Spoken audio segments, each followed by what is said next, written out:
Welcome back. This is the second of our little mini series, How to Get Help. So you think calling 111, bleh, calling 911 is easy, right? So the last little bit, we talked about what is an emergency. Again, it boils down to anything unusual. Sights, sounds, noises, odors, appearances. In other words, anytime the little hairs on the back of your neck stand up, pay attention. It may be obvious that something is going wrong, that you're in over your head. Yes, make that phone call. If you're not sure, investigate a little bit, slowly, cautiously, remembering that your safety is always your number one priority. We've decided that we need backup. You're going to call 911.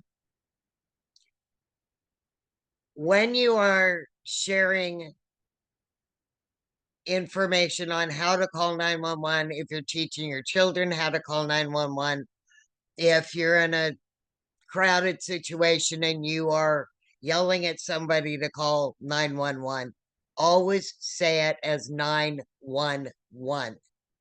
Never say 911 because there is no 11 button on the telephone. And unfortunately, since 2001, 911 is a whole different ballgame. So it's always referred to as 911. Now that's for America. If you're in Great Britain, it's 999. Just FYI, different countries have different codes. In the beginning, who answered that? It was California Highway Patrol and all the other highway patrols because the cell phones that were out on the road, it was on a road, therefore was directed to the highway patrol. When we still had landlines, your local agencies picked up. And they knew where you were because your address came up on the screen. Now we've got phones that go anywhere and everywhere. Nobody has any idea where you are. We don't even know exactly where the dispatch center is when you're calling. So you dial 911. The dispatcher is going to answer and say something. You probably won't even hear what it is because you're in adrenaline rush mode now. While you're dialing and waiting for someone to answer the phone, take a couple of deep breaths, get focused. The faster you are at getting the dispatcher the information that is needed, the faster response time is going to be. Nobody cares about stories. Nobody cares about anything other than getting help to you. Nobody cares, especially the victim. When the dispatcher has said whatever that agency says, 911, how may I help you? Do you need fire, medical, police, whatever their opening spiel? You're going to state your name. Remember, speak in slow motion. My name is Jeannie Edwards. All right, everybody should be able to understand that. But if I say, my name is Jeannie Edwards, I'm sorry, what is it? Jeannie Edwards. Okay, could you repeat that a little bit more slow? Jeannie Edwards. It's not going to help. You're delaying the process. You're going to state the phone number from which you're calling in case you get disconnected. They can call you back. You're going to state the location. I'll get more on that in a second. And a very brief statement about what's going on. All right, location.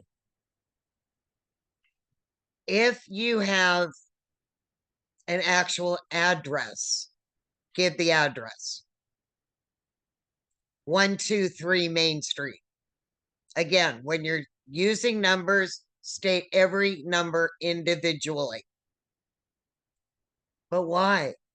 I don't understand. I always said my number in sets. All right, here's the reason. If I say 94, how many digits is that? 94.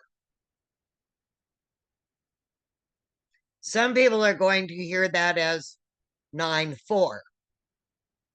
Others will hear it as 904.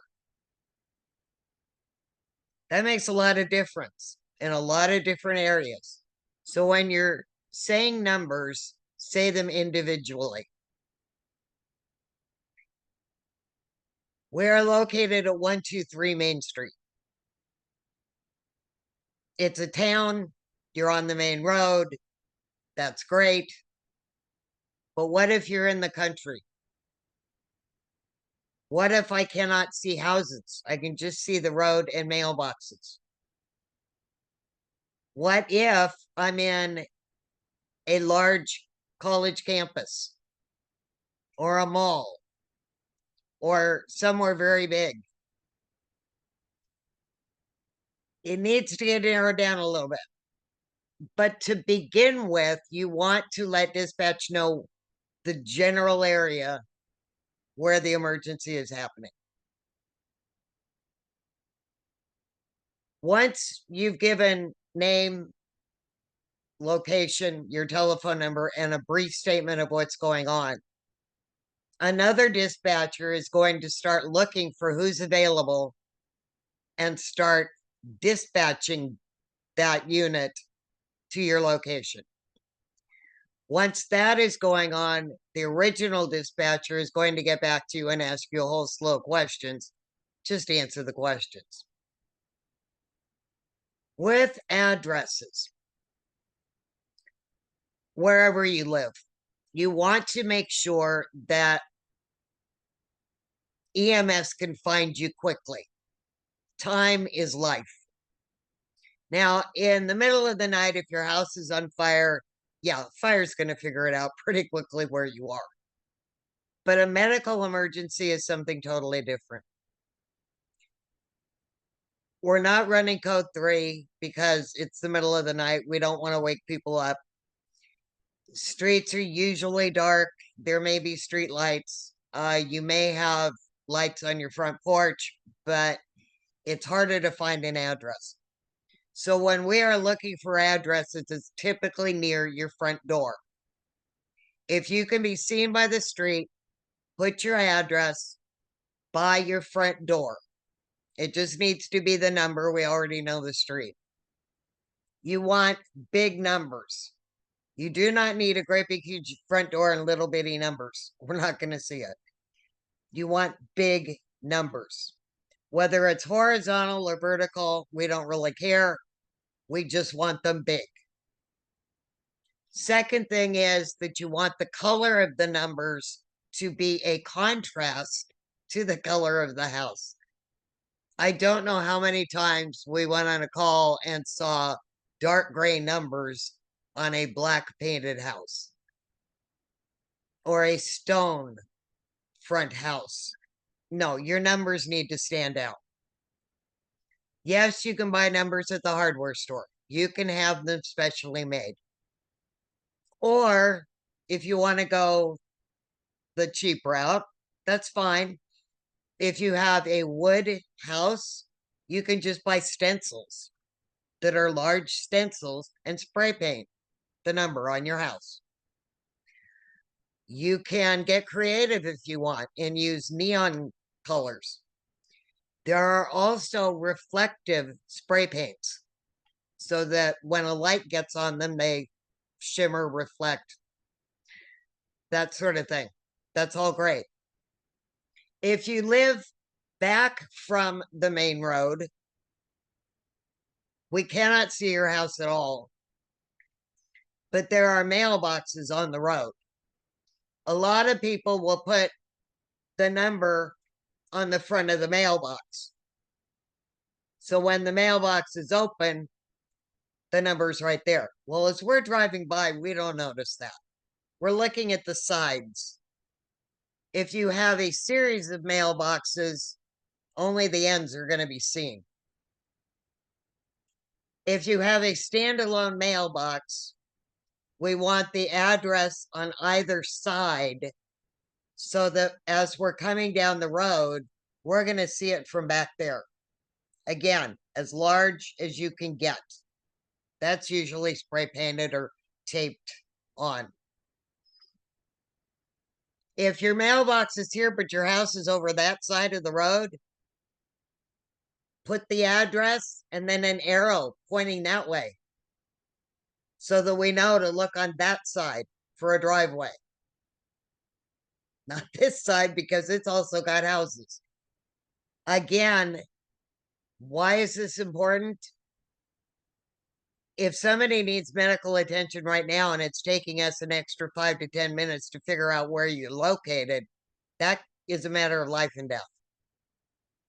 Also, in a lot of rural areas, cell phone service is not good, to say the least. Also, after a power outage, a disaster, car ran into power poles, the lines are down, we may not be able to use the cell phones. So we need to know where you are. If you're on a highway, as you're driving, take note of all the exits you pass. I just passed First Street.